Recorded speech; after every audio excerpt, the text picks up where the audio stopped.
চট্টগ্রামের মিরসরাইয়ে জমি সংক্রান্ত বিরোধের জেরে ভাতিজার ইটের আঘাতে আবুল কালাম নামে এক ব্যক্তি নিহত হয়েছেন। সোমবার সকালে উপজেলার জোরারগঞ্জ ইউনিয়নের উত্তর সোনাপাড়া এলাকায় এই ঘটনা ঘটে। নিহত আবুল কালাম জোরারগঞ্জ ইউনিয়নের উত্তর সোনাপাহাড় গ্রামের ফজলুর রহমান ব্যাপারী বাড়ির ফজলুর রহমানের ছেলে।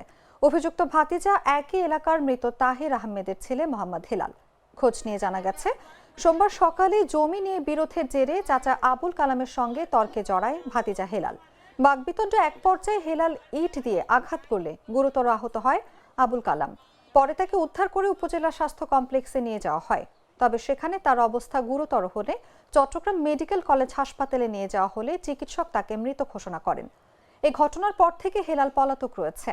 নিহতের বড় ভাই আবুল খায়ের বলেন, জমি সংক্রান্ত বিরোধ আগে তেমন ছিল না, কি থেকে কি হয়ে গেল কিছুই বুঝতে পারলাম না।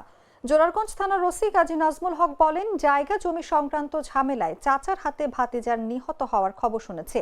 খবর পেয়ে ঘটনাস্থলে পুলিশের টিম পরিদর্শন করেছে। অভিযুক্ত ভাতিজা হেলালকে ধরতে অভিযান চলছে। ওইখানে যাই পাথর দিয়ে মাথায় মারছে, পরে মারি দাঁত ফেলে দিয়ে রক্তাক্ত করে তারপরে ডাস্টবিনের মধ্যে ফেলে দিয়ে চলে গেছে। পরে দোকানের এখানে লোকেরা ওদের তুলি ডাক্তার কাছে নিয়ে গেছে মোস্তাননগর, ওখানে রাখে নাই। এখন চিটাং নিয়ে গেছে, ভর্তি করেছে, মারা গেছে।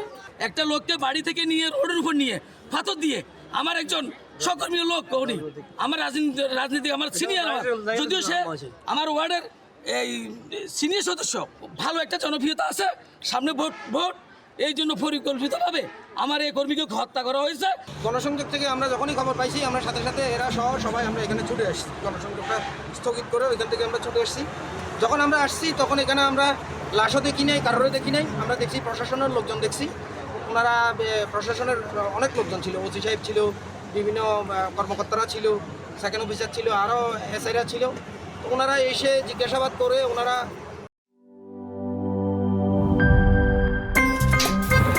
আমার একটা স্মার্ট সিদ্ধান্তে 25% গ্যাসের খরচ কমেছে। ভাবছেন কিভাবে? সাধারণ গ্যাস স্টোভ বদলে আমি এনেছি আরএফএল গ্যাস স্টোভ। এর সাইন্টিফিক নজল ও ব্রাস বার্নার ক্যাপ সমানভাবে তাপ ছড়িয়ে রান্না করে দ্রুত, তাই গ্যাসও বাঁচায় 25%, টাকাও বাঁচে 25%। আরএফএল গ্যাস স্টোভ নিরাপদ ও গ্যাস সাশ্রয়ী।